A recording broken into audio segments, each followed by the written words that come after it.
మరమ్మతులు కంప్లీట్ అయిన ప్రకాశం barrage counter వెయిట్లకు అధికారులు ట్రయల్స్ నిర్వహించారు. 69, 70 గేట్లు సక్రమంగా పనిచేస్తున్నాయా లేదా అనే దానిపై అధికారులు ట్రయల్ నిర్వహించారు. గేట్లను పైకి లేపుతూ కిందకు దింపుతూ అధికారులు చెక్ చేశారు. ప్రస్తుతం హోంమంత్రి అనిత మాట్లాడుతున్నారు. లైవ్ ద్వారా చూద్దాం. కాబట్టి అందరూ ఆ రోజు అందరూ సేవ్ అయ్యారు. లేకపోతే జరిగే ప్రమాదాన్ని ఊహించుకుంటేనే చాలా భయం వేసే పరిస్థితి ఈరోజు కనిపిస్తూ ఉంది. ఒకటే మేము చెప్తున్నామండి, ఇటువంటి సిచ్యువేషన్స్ని అంటే దాన్ని కూడా మనం రీస్టోర్ చేయడం కూడా మనం 45 గంటల్లోనే హైదరాబాద్ నుంచి పెద్ద పెద్ద కౌంటర్ వెయిట్లు తీసుకొచ్చి ఎక్కడైతే దెబ్బతిన్నాయో అక్కడ క్లియర్ వెంటనే ప్రభుత్వం కూడా రీస్టోర్ చేసిన పరిస్థితి కూడా కనిపించింది. ఎందుకు ఈ మాట చెప్తున్నానంటేనండి, మేము ఏదో రాజకీయంగా మాట్లాడతాం, రాజకీయంగా 5 సంవత్సరాలు ఉంటారు, 5 సంవత్సరాలు అవన్నీ పక్కన పెట్టండి, అవన్నీ కూడా. కానీ ప్రజల ప్రాణాలు, ప్రజలుంటేనే ఈరోజు రాజకీయ నాయకులుగా మనందరం కూడా ఉండేది. ఆ ప్రజలు ఓట్లేస్తేనే మనం అధికారంలోకి వచ్చేది. ఆ ప్రజలకి న్యాయం చేయకపోతే పక్కన పెట్టండి, కనీసం అన్యాయం చేయకూడదని ఆలోచన రావాల్సిన పరిస్థితి కూడా ప్రతి రాజకీయ నాయకులకి ఉండాలి. ఒక క్రిమినల్ మైండ్ సెట్, ఒక క్రిమినల్ని బయటకు తీసుకొచ్చి ఒక రాజకీయ నాయకుడిని చేసి ఒక ఎక్స్ సీఎంని చేస్తే ఈరోజు పరిస్థితులు ఎలా ఉన్నాయంటే, అతను రాజకీయంగా యాక్టివ్గా ఉండి ఈరోజు ప్రజలకి అందుబాటులో ఉండాల్సిన పరిస్థితి పక్కన పెట్టి ప్రజల్ని ఇబ్బంది పెట్టి తద్వారా గవర్నమెంట్ని కార్నర్ చేయాలి అనుకున్న దురుద్దేశం కలిగిన వ్యక్తిని, ఈ జగన్మోహన్ రెడ్డిని ఏం చేయాలో ప్రజలు కూడా నిర్ణయించుకోవాల్సిన అవసరం ఉంది. ఈరోజు 11 సీట్లకి ఇంకా ప్రజలు కన్ఫైన్ చేసినా కూడా ఇంకా బుద్ధి రాకుండా ఈ చంద్రబాబు నాయుడు గారు చేస్తున్న మంచి పనుల్ని ఎలాగోలాగా దాన్ని డ్యామేజ్ చేయాలి అని ఒకే ఒక ఉద్దేశంతో ఈరోజు ప్రకాశం బ్యారేజ్ విషయంలో ఈ బోట్లను వదిలేరంటే, అన్ని 40-50 టన్నులు ఉన్న బోట్లను వాళ్ళు పంపించగలిగారంటే నిజంగా వాళ్ళ తాలూకా నాకైతే కొన్ని సందర్భాల్లో మాటలు కూడా రావట్లేదు. వాళ్ళని ఏ రకమైన క్రిమినల్స్ అనాలో అర్థం కావట్లేదు. చాలామంది దేశద్రోహుల కింద ఆలోచించుకోవాలి. అంటే ఇటువంటి వ్యక్తులు సొసైటీలో ఉండడానికి, రాజకీయాల్లో ఉండడానికి ఎలాగో అర్హత లేదు, కనీసం సొసైటీలో ఉండేదానికి కూడా అర్హత లేదు. సీఎం కుర్చీలో కూర్చోవడానికి సొంత బాబాయిని చంపించేసిన తర్వాత కూడా నోరు మెదపలేదు. తనకి తనే వేరే వాళ్ళ చేత కత్తికాట్లు పెట్టించుకుంటాడు, కోటి కత్తికాట్లు పెట్టించుకుంటాడు.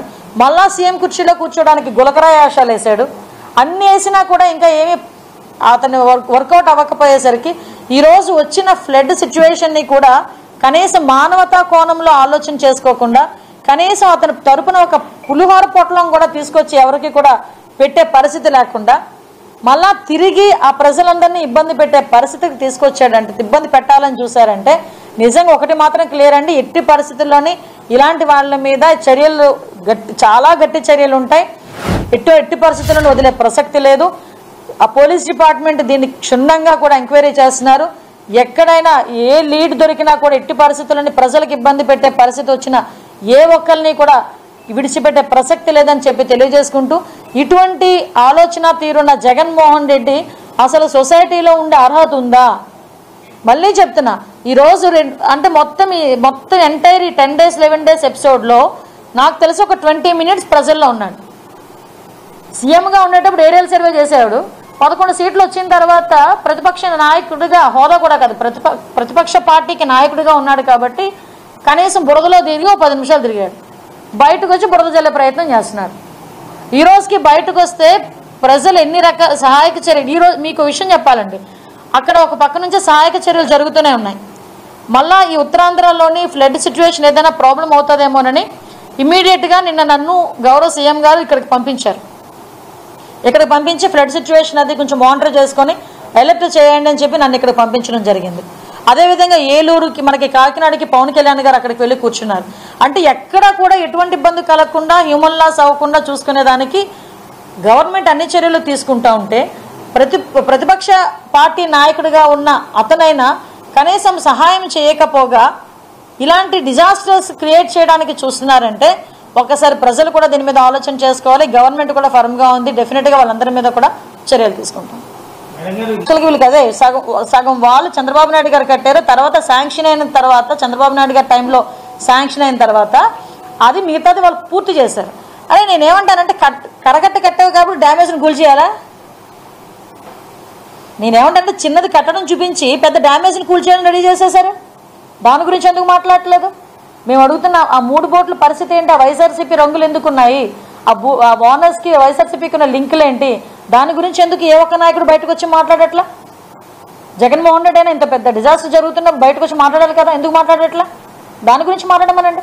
మీరు హోంశాఖ మంత్రిగా మీరే ఉన్నారు, ఆ ఘటనకు సంబంధించి ఎంక్వైరీ ఎలా జరుగుతుంది? మీరు ఇప్పుడు రాజదోహం డెఫినెట్ గా పెడతాం, అది అందులో తేడా ఏమీ లేదు. ఎందుకంటే ఆల్రెడీ ఇద్దరిని అదుపులో కూడా తీసుకున్నారు. ఇరిగేషన్ డిపార్ట్మెంట్ వాళ్ళు ఇచ్చిన కంప్లైంట్ బేస్ చేసుకుని అండ్ సెక్షన్ 125 and 326B కూడా అందులోని వేస్తున్నారు. కంపల్సరీగా వాళ్ళు ప్రూవ్ అయితే కనుక రాజద్రోహం కేసు పెట్టడానికి కూడా వెనుక తీసుకున్నారండి. రాష్ట్ర ముఖ్యమంత్రి జేసీబీ లేకుండా జరగాల్సిన అవసరం ఏంటి? కలెక్టరేట్ లో కూర్చొని అధికారులందరినీ సమీక్షించాలి, ఎక్కడేం జరుగుతుందో చూసుకోవాలి. ఆయన వచ్చి ఆయన విన్యాసాలు మేము చూడలేకపోతున్నాం అని చెప్పి కాదు. విషయం ఏంటంటే 2019 నుంచి 24 వరకు వాళ్ళు హెలికాప్టర్లో తిరగబట్టే 11కి వచ్చారు. అర్థమైందా? హెలికాప్టర్లో తిరిగి హాయ్ హాయ్ బాయ్ బాయ్ చెప్పినందుకే 11 సీట్లకు తీసుకొచ్చి కూర్చోబెట్టారు. చంద్రబాబు నాయుడు గారి పనితనం ఎలా ఉంటుందో ఇంతకుముందు తెలుగుదేశం పార్టీ నాయకుడిగా ఉన్న అతనికి బాగా తెలుసు. ఈరోజు కొత్తగా చెప్పక్కర్లే, అతని విన్యాసాలు కాదు అవి. మీరు వచ్చి ఒకసారి ఒకసారి డ్రైన్ వాటర్లో కూడా దిగుతున్నాడు ఆయన ఒక సీఎం. ఎందుకు? అక్కడ ప్రజల కష్టాలు దగ్గరుండి తెలుసుకొని వాళ్ళ బాధలు, కనీసం బాధలో ఉన్నవాడి దగ్గరికి మనం వెళ్తే ఆ బాధ చెప్పుకునేటప్పుడు వింటే చాలు, కొంత బాధ తగ్గుతుంది. మనం తర్వాత మన సహాయక చర్యలు. మొన్నటి వరకు వినేవాడు లేడరా బాబు, మాకు వినే నాదుడు లేడరా బాబు అని గొగ్గోలు పెట్టారు ప్రజలందరూ. కానీ ఈరోజు ఒక ముఖ్యమంత్రి స్థాయిలో వ్యక్తి అక్కడికి వెళ్ళేటప్పుడు అప్రోచింగ్ కూడా ట్రాక్టర్ మీద వెళ్ళేదానికి కూడా అవ్వకపోతే ఒక జేసీబీ మీద వెళ్తున్నారు. వెళ్ళి ప్రజల దగ్గరికి వెళ్ళి వాళ్ళకి అన్నీ అందుతున్నాయా లేదా, వాళ్ళకి సహాయక చర్యలు అందుతున్నాయా లేదా, రేషన్ అందుతుందా లేదా, కరెంట్ వచ్చిందా లేదా, వాళ్ళకి శుభ్రాలు అయినాయా లేదా, ఇటువంటి మెడికల్ ఇష్యూస్ రాకూడదు అని చెప్పి స్వయంగా వెళ్తే నీకేంటి నొప్పి? ఒక్కసారి నేను